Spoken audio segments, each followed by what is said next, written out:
Ok, Aaron, on va essayer d'enchaîner maintenant avec l'actualité géopolitique, mais tambale ko ci sous-région bi, le cas de Mali, parce que tey moom xam naa dinañ ko jagleel quelques minutes nga indi ci sa décryptage. Sadio nelaw na moom mi yoroon kaaraange Mali gis nañ ni am nañ ku ñu promouvoir xam naa dinaa dikk ci turam pour beaucoup plus de précision. ëllëg Mali ñu bëri ngi ciy ñaaw njort mais tey Assimi Goïta mi ngi dalal xelu askan wi ne la situation est maîtrisée. À l'heure actuelle, Aaron, avec toi, qu'est-ce qu'on peut retenir de la situation qui prévaut chez nos parents maliens, cet État voisin du Sénégal? Oui. Bon, Yamoussa, la situation est critique, très critique. Bon, si je me le permets de le dire ainsi, parce que le Mali est, je dirais, attaqué par ses frères les plus proches, par la Mauritanie, par l'Algérie,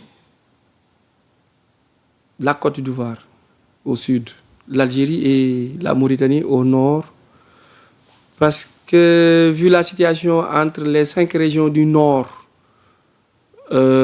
Kidal comme capitale ou comme zone, comme partie la plus économiquement stable, on voit la pénétration et l'entrée des groupes terreau à partir de la Mauritanie et de l'Algérie. Maintenant, qu'en est-il? Si nous regardons la situation actuelle sur la création de groupes indépendantistes, le problème prend départ depuis le Sahara occidental, Polisario, pour l'indépendance du Sahara occidental.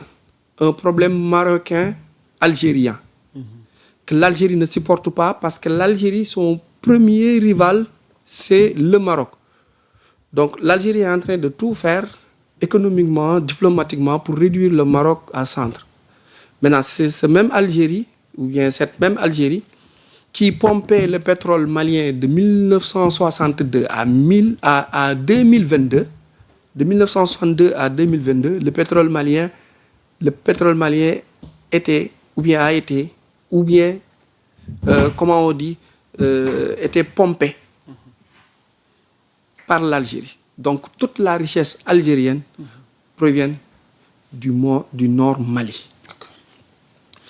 Après la chute de Kadhafi, les armes se sont éparpillées un peu partout dans le monde. Des groupes rebelles ont été créés par, retenez bien, Bill Clinton, informé par Donald Trump sur les dossiers classés top secret.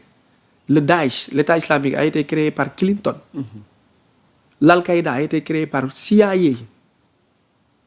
Et l'Algérie, en collaboration avec les États-Unis, de Clinton, de Bush, d'Obama, constitue et alimente des groupes rebelles qui réclament leur indépendance pour couper le Mali en deux. Maintenant, cela, Bamako ne va pas l'accepter.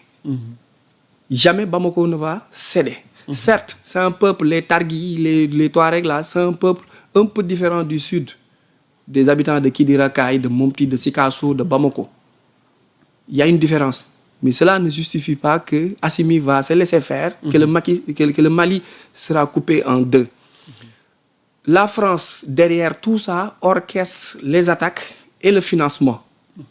Maintenant, la Russie, qui veut combattre en quelque sorte l'OTAN, l'Organisation du traité de l'Atlantique Nord, l'Europe occidentale, l'OTAN, la France, délocalise la guerre ukrainienne en terre malienne. Maintenant, les Russes, par le biais de Africa Corps, vont les poursuivre jusqu'au Mali, les faire chasser. La FAMA, en collaboration avec l'AS et l'Africa Corps, vont faire dégager les terreaux par un système simple. Ils vont les laisser entrer, ils vont les encercler et les éliminer. Donc le Mali ne tombera pas. Inch'Allah.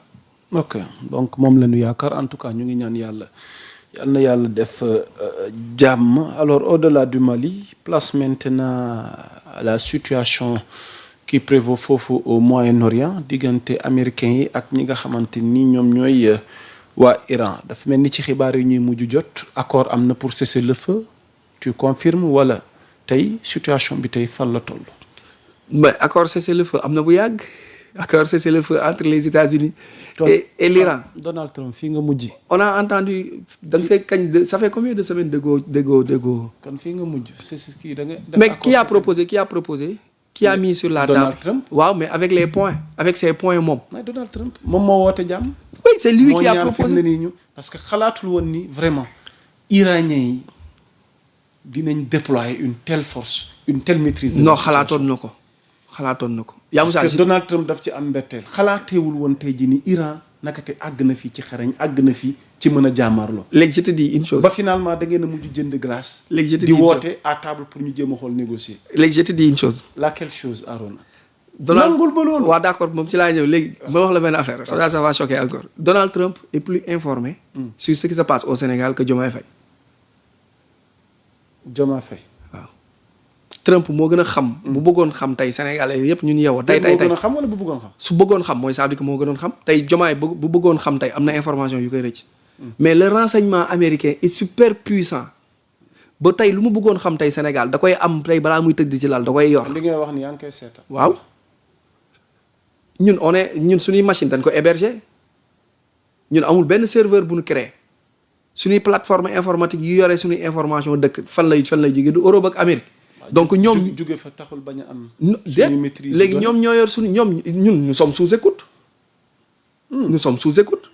ñoom am nañ ay satellite ak ay radar yi nga xamante ni mën nañ surplomber suñu base militaire yëpp bu neexoon américains yi ñu xam kenn ku ne yére bi nga sol ak foo fanaan ak nan ngay doxee ci biir base bi.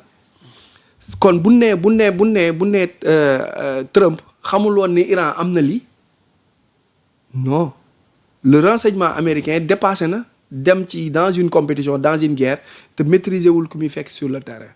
malgré tout ça vous perdez des guerres depuis Vietnam. non vous c'est comme si que man je défends l'Amérique. ah mais si tu man je défends pas l'Amérique je défends Trump. l'Amérique jusqu'à hisser l'Amérique tey jii au-dessus même de nous. non man je défends pas l'Amérique. par rapport à des informations. je défends pas l'Amérique. mais si tu je suis pas américain je suis sénégalais. tu défends Donald Trump. je défends pas l'Amérique. je défends souvent ma tooñ la fi sax ne tu es Trumpiste. je défends la politique de Donald Trump. je défends pas l'Amérique parce que y a une différence entre l'Amérique ak Donald Trump. parce que l'Amérique elle est satanique. l'Amérique est satanique. mais Trump est messianique. je pense que Trump est satanique. déedéet Trump il n'est pas satanique. il n'est pas satanique. mais laalewu ko. waaw boo daanelee foofu ñu yeggali cessez-le-feu bi parce que ñu bëri bëgg nañ comprendre lan moo sabab tey ba ñu àgg ci phase u cessez-le-feu ak lan mooy suite bi. bu nu nangoo ni la guerre est une continuité de la diplomatie. est une continuité de la négociation diplomatique. on peut s'accepter aussi que ni en un moment. on peut s'asseoir autour d'une table bu nga xamante ni les propositions viennent d'Amérique. que Iran nii ngay signé ak man fii ngay jaar ak man. on disait que détroit d'Ormuz bu fa bateau wala sécurité américaine jaaree dañ koy écraser. est-ce qu'ils ont été écrasés? Qui contrôle le détroit actuellement? Qui contrôle le détroit? C'est Donald Trump. C'est l'Amérique qui contrôle le détroit. Je pense pas. Il faut pas s'alimenter à partir de France 24. Non, mais yow it il faut pas t'alimenter à partir de tes sources d'information. waaw mais ku nekk ni gëm suufam. mais man je m'alimente pas à partir de France 24. xamul tax ma bàyyi les Américains ne contrôlent pas. xamul tax ma bàyyi ay France 24 ak yooyu. waaw je te donne un exemple. non mën nga leen bañ a tudd parce que tey jii am na ñu fay sukkandiku mais ñun France 24. mën na ñoom propagande bi ñuy def. suñu source d'information. actuellement propagande bi ñu def. Mali bii di tàkk nii ñoom ñoo ko taal. ok donc ñoom mënunoo continuer di fi jëlee suñuy chef d'état yi nga xamante ne dañoo gëm suñu réew yi. mënunoo bañ ñi nga xamante ni ñoom ñoo baax ci ñun. ba pare man mu continuer di leen déglu. boo dégloo li ñuy wax ak information yi ñuy wax ni mais c'est extraordinaire. ñooñu ils sont dans la manipulation. ñooñu nekk dans la manipulation ñoom ils sont branche armée lan ci milice satanique yi nekk fii di xeex. donc Trump guerre bi mu def ak Iran pression la exercer ci kawam mais il s'est servi de l'Iran